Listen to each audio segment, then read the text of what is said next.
नमस्कार, जय हिंद। सभी साथियों का हिंदी रिवीजन की इस क्लास में स्वागत है।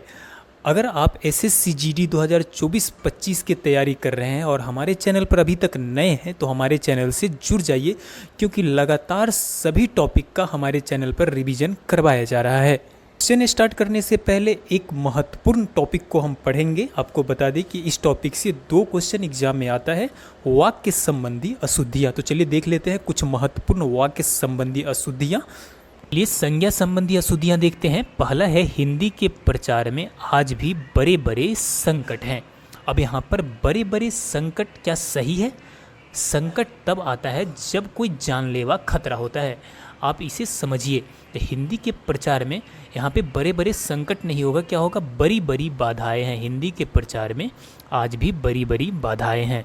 नेक्स्ट है, सीता ने गीत की 2-4 लड़ियाँ गाई। अब बताइए, गीत की लड़ियाँ तो होगी नहीं, कोई रस्सी नहीं है कि गीत की लड़ियाँ होगी।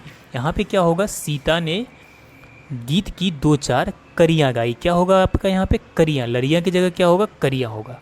नेक्स्ट देख लीजिए, पतिव्रता नारी को छूने का उत्साह कौन करेगा?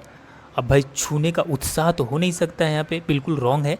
तो छूने का साहस कौन करेगा? क्या होगा आपका? छूने का साहस कौन करेगा? उत्साह की जगह क्या होगा? साहस होगा। इस तरह से आपके एग्जाम में क्वेश्चन पूछा जाएगा और 4 ऑप्शन भी दिया जाएगा। जब आप एक बार यहाँ पे देख लेंगे तो आसानी से एग्जाम में इसे सॉल्व कर पाएंगे।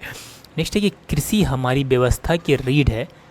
व्यवस्था की क्या है? रीढ़ है।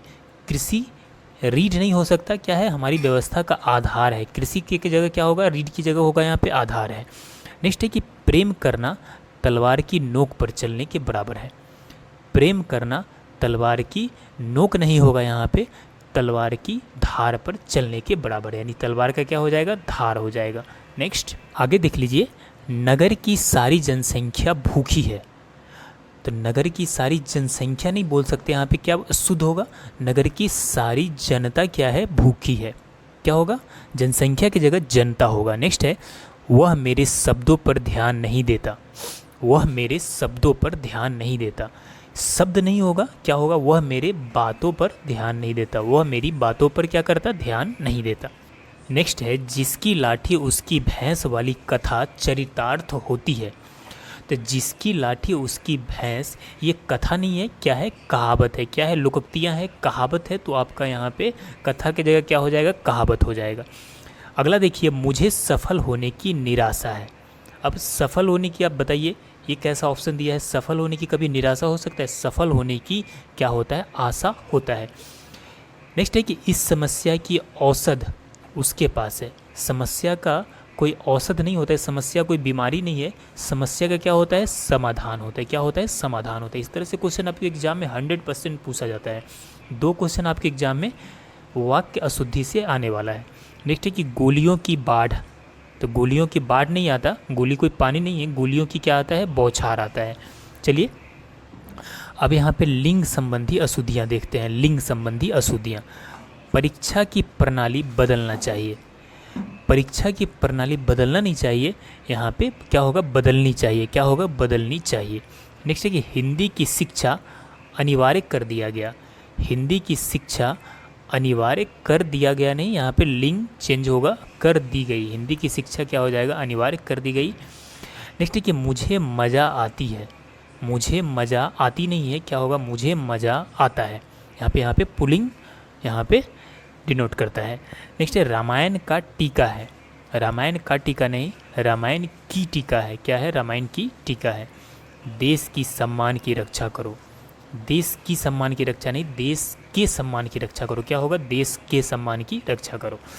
नेक्स्ट है कि लड़की ने जोर से हंस दी। यहाँ पे लड़की ने जोर से हंस दी नहीं होगा, लड़की ने जोर से हंस दिया। क्या किया? हंस दी। सबों ने यह राय दी। सबों ने नहीं होगा, सबने यह राय दी। सबने यह राय दी। नेक्स्ट है कि उसने अनेक प्रकार की विद्या सीखी। अनेक प्रकार की विद्या, यहाँ पे सिंगुलर नहीं प्लुरल शो करना है, तो विद्या की जगह क्या हो जाएगा? विद्याएं। उसने अनेक प्रकार की विद्याएं सीखी। मेरे आंसू से रुमाल भीग गया।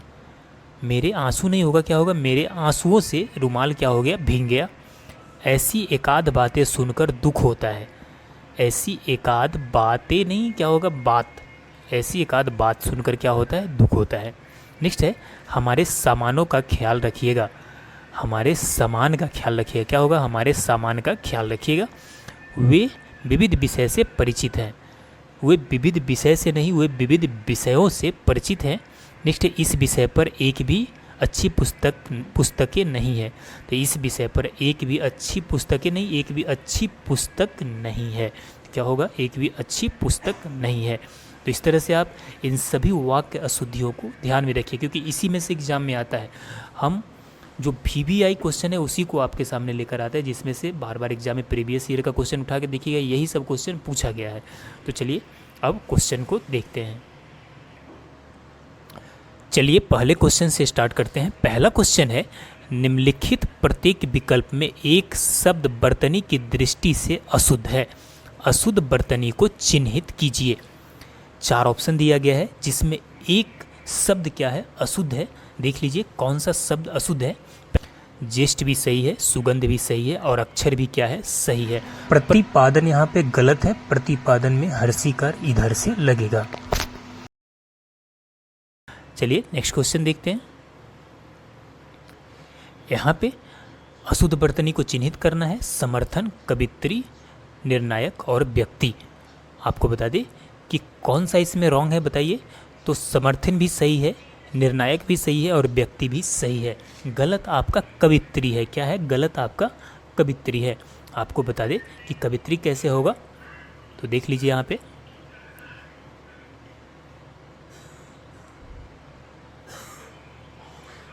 इस तरह से आपका कवित्री होगा, है ना। कवियत्री क्या होता है, शुद्ध कवियत्री। तो इसे ध्यान में रखिएगा, पिछले एग्जाम में भी यह क्वेश्चन पूछा गया था। नेक्स्ट,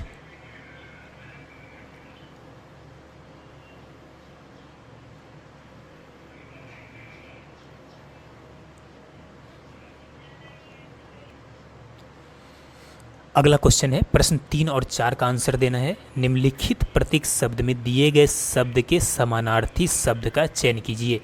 यानी यहाँ पे समानार्थी शब्द का आपको चयन करना है, जिसे हम पर्यायवाची शब्द बोलते हैं।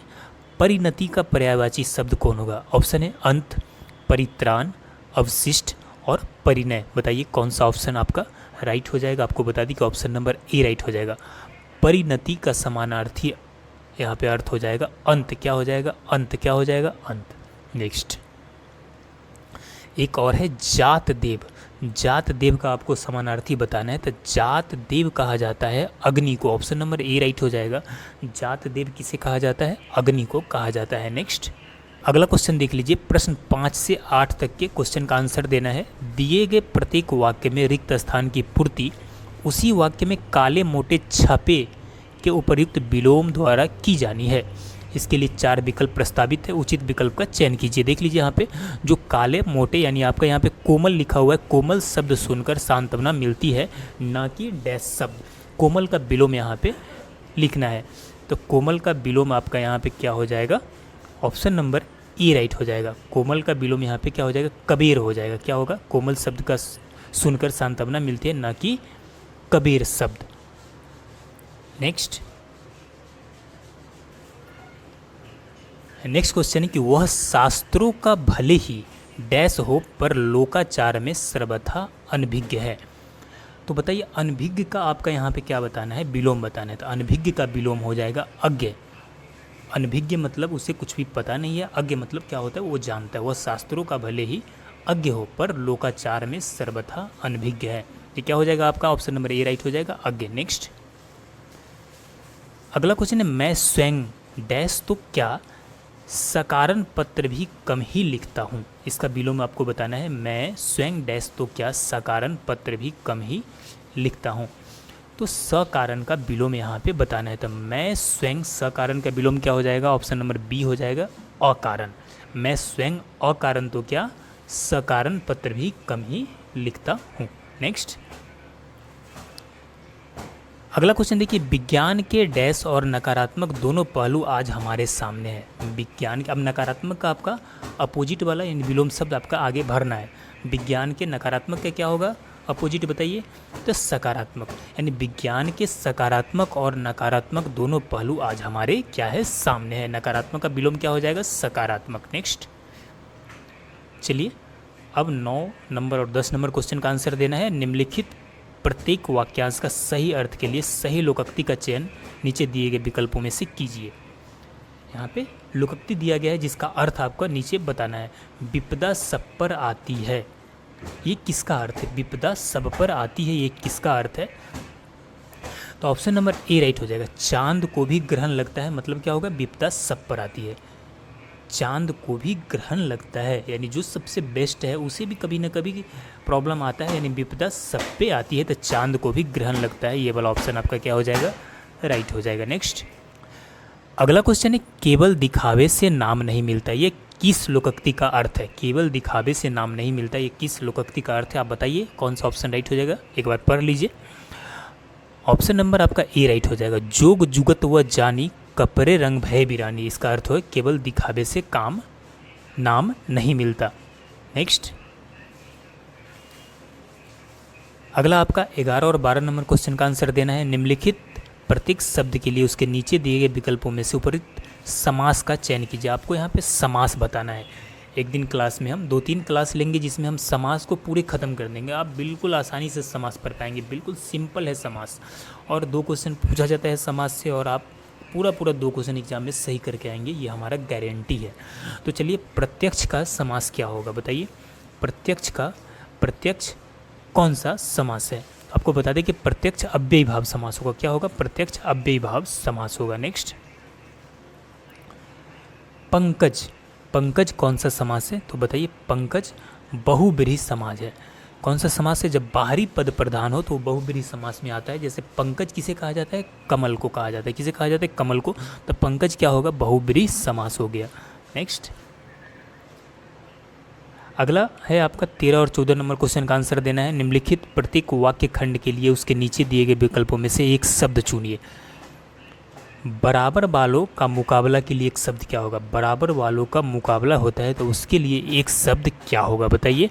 तो बराबर वाले मुकाबला को कहते हैं प्रतिद्वंद, यानी एक दूसरे का एकदम बराबर है, यानी प्रतिद्वंदी है। नहीं सुनते आप? ये प्रतिद्वंदी है एक दूसरे का, यानी एक दूसरे का बराबर है। नेक्स्ट यहाँ पे भी है, प्रिय के चिर वियोग से उत्पन्न मनोभाव, यानी अपने प्रिय के चिर वियोग से उत्पन्न मनोभाव के लिए एक शब्द कौन सा होगा? तो आपका होगा शोक। जब अपने प्रिय को कुछ हो जाता है तो हमें क्या होता है? शोक होता है उसके लिए। किसके लिए? प्रिय के चिर वियोग से हमें क्या होता है? शोक उत्पन्न होता है। नेक्स्ट अब चलिए यहाँ पे प्रश्न 16, 15 और 16 का आंसर देना है। क्या है? निम्नलिखित प्रश्नों में दिए गए वाक्यों से कुछ त्रुटि है और कुछ ठीक है। त्रुटि वाले वाक्य जिस भाग में त्रुटि हो उस भाग का अक्षरक ABCD की आपका उत्तर है। यदि वाक्य में कोई त्रुटि ना हो तो कोई त्रुटि नहीं आपको बताना है। कौन सा? यहाँ पे देखिए वही है, वाक्यांश दिया हुआ है, आपका किस पार्ट में मिस्टेक है यहाँ पे बताना है। तो देखिए, महंगाई की मार ने लोगों की इतनी कमर तोड़ी है कि किसी को त्यौहार मनाने का साहस नहीं हो पा रहा है। किसी को त्यौहार मनाने का साहस नहीं हो पा रहा है। अब देख लीजिए, यहाँ पे ध्यान देंगे हम कि महंगाई के मार ने लोगों की इतनी कमर तोड़ी है कि किसी को त्यौहार मनाने का साहस नहीं हो रहा है।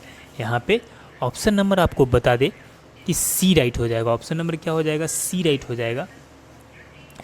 किसी को त्यौहार मनाने का, क्या यहाँ पे त्यौहार मनाने के लिए साहस नहीं होता है। साहस हम किस चीज़ में करते हैं? साहस कोई जब हमें कोई बड़ा काम करना हो, कोई यानी मनोबल ऊंचा करने वाला काम करना हो, या कोई कठिन काम को करने की हम साहस करते हैं, तो यहाँ पे साहस नहीं होगा। यहाँ साहस क्या है? यहाँ पे गलत है। तो ऑप्शन नंबर आपका बी क्या हो जाएगा? सॉरी, ऑप्शन नंबर सी आपका आंसर हो जाएगा। कौन सा? ऑप्शन नंबर सी होगा। नेक्स्ट आगे देख लीजिए कि उस सड़क पर 2-2 मील पर एक पत्थर लगा हुआ था, कोई त्रुटि नहीं। कौन सा ऑप्शन में मिस्टेक है बताइए। तो आपको बता दें कि इसमें कोई भी मिस्टेक नहीं है। उस सड़क पर 2-2 मील पर एक पत्थर लगा हुआ है, ये बिल्कुल सही है, यानी ऑप्शन नंबर डी हो जाएगा, कोई मिस्टेक नहीं है। यह बात एक उदाहरण से अच्छी तरह समझाया जा सकता है। ये भी आपका, इसमें भी कोई त्रुटि नहीं, ये भी सेंटेंस पूरा सही है। यह बात एक उदाहरण से अच्छी तरह क्या किया जा सकता है, समझाया जा सकता है। तो ये भी, इसमें कोई प्रॉब्लम नहीं है। चलिए, अब जो महत्वपूर्ण पॉइंट्स है, 18 से 24 तक के क्वेश्चन का आंसर देना है। 4 विकल्प दिए गए हैं, यहाँ पे फिल इन द ब्लैंक्स करना है। आपको ये गद्यांश को पढ़ना है, थोड़ा ध्यान से पढ़ेंगे आप आसानी से इसका आंसर दे पाएंगे। देख लीजिए यहाँ पे कि सही अर्थों में मुग़ल वास्तुकला का आरंभ अकबर के काल में हुआ, बिल्कुल सही है। इस काल की सबसे महत्वपूर्ण इमारत दिल्ली हुमायूं का मकबरा है। यह एक भव्य मकबरा है। इस पर और ख़ासकर इसके गुंबद पर ईरानी बहुत ही स्पष्ट है, मगर ईरानियों की तरह ईंटों और पॉलिशदार टाइलों का डैश करने की जगह इस मकबरे को बनाने वाले भारतीय ने पत्थर और संगमरमर का इस्तेमाल किया है। मुग़ल वास्तुकला की 2 डैश विशेषताएं इसमें भी स्पष्ट है, बड़े डैश द्वारा और पूरी इमारत का एक बड़े बाग में स्थित होना। बाद में ताजमहल बनाने वालों ने इस मकबरे से अनेक वास्तुकला के डैश विचार लिए। अब देख लिए कि किस तरह से मुग़ल काल के बारे में यहाँ पे गद्यांश दिया गया है, यानी मुग़ल काल के बारे में यहाँ पे बताया जा रहा है कि किस तरह से उस समय में वास्तुकला को जगह मिली है, किस तरह से वास्तुकला का विकास हुआ है। तो चलिए अब क्वेश्चन को देख लेते हैं। सबसे पहला आप यहाँ पे देख लीजिए, 18 नंबर क्वेश्चन है कि इस काल की सबसे महत्वपूर्ण इमारत दिल्ली डैश हुमायूं का क्या है, मकबरा है। तो ऑप्शन देख लेते हैं, स्थानीय, स्थित, निर्मित या क्षेत्रीय, क्या होगा। तो इस काल की कैसी मकबरा है, तो आपको बता दें कि इस काल में स्थित क्या है, मकबरा। यहाँ पे कौन सा ऑप्शन राइट हो जाएगा, स्थित हो जाएगा। क्या हो जाएगा, स्थित। यहाँ पे देख लीजिए कि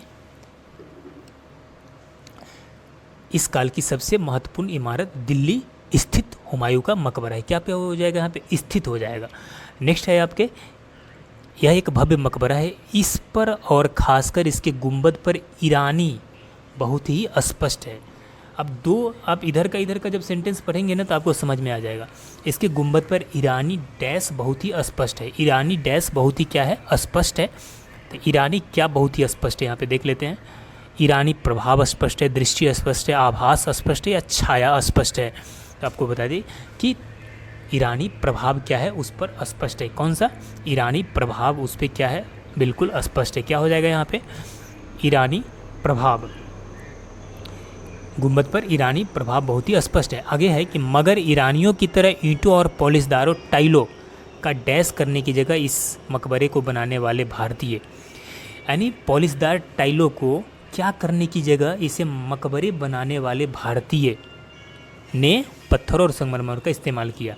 यानी पॉलिशदार टाइलों पर क्या करने की जगह थी, आप देख लेते क्या करने की जगह। तो यहाँ पे 20 नंबर है, क्या करने की जगह, तो उपभोग करने की जगह, जराई करने की जगह और सदुपयोग करने की जगह। तो बताइए टाइलों पर क्या होगा, तो आपको बता दें कि टाइलों के उपयोग करने की जगह क्या किया है, इसके उपयोग करने की जगह इसमें क्या किया गया है, उपयोग करने की जगह यहाँ पे क्या किया गया है बताइए। तो आपको बता दें कि उपयोग करने के जगह यहाँ पे इस मकबरे को बनाने वाले भारतीय ने पत्थरों और संगमरमर का इस्तेमाल किया है। तो क्या होगा, 21 नंबर में देख लेते हैं, इस मकबरे को बनाने वाले भारतीय ने पत्थरों और संगमरमर का इस्तेमाल किया है। तो भारतीय ने क्या किया है, पत्थरों और संगमरमर का क्या किया है, इस्तेमाल किया है।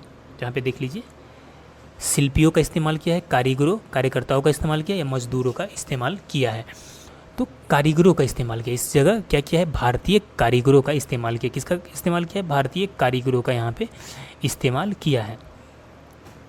तो क्या हो जाएगा यहाँ पे, भारतीय कारीगरों का क्या हो जाएगा यहाँ पे, इस्तेमाल किया है। यहाँ पे देख लीजिए कि मकबरे बनाने वाले भारतीय कारीगरों ने पत्थर और संगमरमर का इस्तेमाल किया है।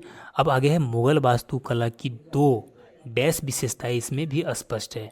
मुगल वास्तुकला की 2 क्या होगा, डैश विशेषताएं इसमें भी स्पष्ट है। तो यहाँ पे देख लेते हैं कौन सी विशेषताएं हैं। तो मुगल वास्तुकला की प्रमुख विशेषताएं, विशेष विशेषताएं, विशिष्ट विशेषताएं या महान विशेषताएं। तो आपको बता दी कि ऑप्शन नंबर ए राइट हो जाएगा। मुगल वास्तुकला की प्रमुख विशेषताएं क्या हो जाएगा, मुगल वास्तुकला की प्रमुख विशेषताएं। क्या होगा यहाँ पे, मुगल वास्तुकला की प्रमुख, यहाँ पे वास्तुकला की क्या हो जाएगा, प्रमुख विशेषताएं इसमें भी स्पष्ट है। और लास्ट है, बड़े डैश द्वारा पूरी इमारत का एक बड़े भाग में स्थित होना। बाद में ताजमहल बनाने वाले ने इस मकबरे से अनेक वास्तुकला की विचार लिए। तो यहाँ पे बड़े डैश द्वारा पूरी इमारत का एक बड़े भाग में स्थित होना, तो बड़े द्वारा, तो क्या होगा यहाँ पे, कौन सा ऑप्शन हो रहा है, यहाँ पे है निकासी, प्रवेश, निर्दिष्ट और प्रवासी। तो क्या हो जाएगा आपका, यहाँ पे हो जाएगा प्रवेश। क्या हो जाएगा यहाँ पे, प्रवेश। क्या हो जाएगा, कौन सा ऑप्शन राइट हो जाएगा, प्रवेश राइट हो।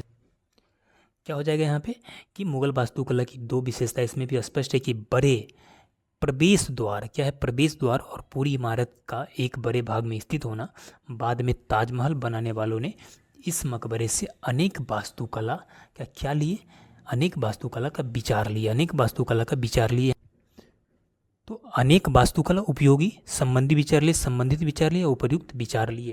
तो क्या हो जाएगा, अनेक वास्तुकला संबंधी विचार लिए, अनेक वास्तुकला संबंधित विचार लिए। नेक्स्ट, और आज का लास्ट क्वेश्चन है कि रेखांकित वाक्यांश के लिए एक शब्द का चयन कीजिए। ममता कम बोलती है, तो कम बोलने वाले के लिए एक शब्द क्या होगा बताइए। तो कम बोलने वाले के लिए एक शब्द होगा मितभाषी। ऑप्शन नंबर सी राइट हो जाएगा। एक शब्द क्या होगा, मितभाषी। इस तरह से 25 क्वेश्चन कंप्लीट हुआ। अगर आप अभी तक हमारे चैनल पर नए हैं तो हमारे चैनल को सब्सक्राइब कर लीजिए। चलिए मिलते हैं नेक्स्ट क्लास में, तब तक के लिए जय हिंद।